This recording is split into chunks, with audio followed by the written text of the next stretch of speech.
कठिन समय में प्रेरणा से भर देने वाले श्री कृष्ण के विचार जीवन एक मेला है जिसमें सुख दुख के झमेले लगे रहते हैं। हर व्यक्ति के जीवन में एक ऐसा कठिन समय भी आता जब व्यक्ति निराश हो जाता है। ऐसे समय पर यदि धैर्य से काम लिया जाए और खुद को प्रेरित करके रखा जाए तो सफलता भी आपकी दहलीज पर दस्तक देती है। भगवान श्री कृष्ण ने श्रीमद् भागवत गीता जी के निर्मल ज्ञान प्रकाश से पार्थ की परेशानियों का तमस मिटाया था। आज के वीडियो के माध्यम से आप भगवान कृष्ण के विचारों को समझ पाएंगे, जो कुछ इस प्रकार है। श्री कृष्ण जी कहते हैं, जो अपने कर्म के फल के प्रति आसक्ति को नहीं छोड़ सकते वे मार्ग से कोसों दूर हैं। अपनी इच्छा की शक्ति से अपने आप को नया आकार दें। अपने आप को कभी भी स्वेच्छा से नीचा न होने दें। इच्छा ही आत्मा की एकमात्र मित्र है और इच्छा ही आत्मा की एकमात्र शत्रु है। जिन्होंने खुद को जीत लिया है उनके लिए इच्छा एक मित्र है, लेकिन यह उन लोगों का दुश्मन है जिन्होंने अपने भीतर आत्मा को नहीं पाया है।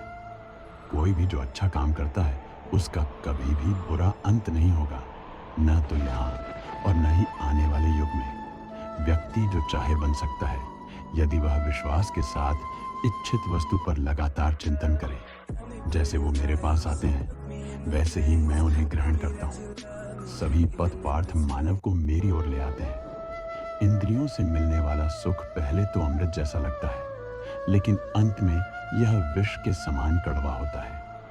जब ध्यान में महारत हासिल हो जाती है तो मन हवा रहित स्थान में दीपक की लौ की तरह अडिग रहता है।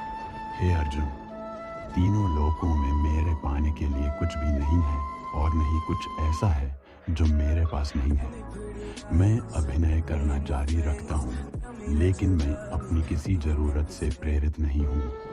कर्म मुझ पर इसलिए नहीं टिकते क्योंकि मैं उनके परिणामों से जुड़ा नहीं हूँ। जो लोग इसे समझते हैं और इसका अभ्यास करते हैं वे स्वतंत्रता में रहते हैं। ज्ञान की भेंट किसी भी भौतिक भेंट से बेहतर है, क्योंकि सब कामों का लक्ष्य आत्मिक बुद्धि है। जैसे आग की गर्मी लकड़ी को राख कर देती है, वैसे ही ज्ञान की आग सभी कर्मों को भस्म कर देती है। अपना काम हमेशा दूसरों के कल्याण को ध्यान में रखकर करें। मैं उन्हें ज्ञान देता हूँ जो सदा मुझसे जुड़े रहते हैं और जो मुझसे प्रेम करते हैं। मेरी कृपा से कोई सभी कर्तव्यों का निर्वाह करते हुए भी बस मेरी शरण में आकर अनंत अविनाशी निवास को प्राप्त करता है। जो कार्य में निष्क्रियता और निष्क्रियता में कार्य देखता है वह एक बुद्धिमान व्यक्ति है। मैं धरती की मधुर सुगंध हूँ, मैं अग्नि की ऊष्मा हूँ, मैं ही सभी जीवित प्राणियों का जीवन भी, और मैं ही सन्यासियों का आत्म संयम हूँ। तुम उसके लिए शोक करते हो जो शोक करने के योग्य नहीं है, और फिर भी ज्ञान की बातें करते हो।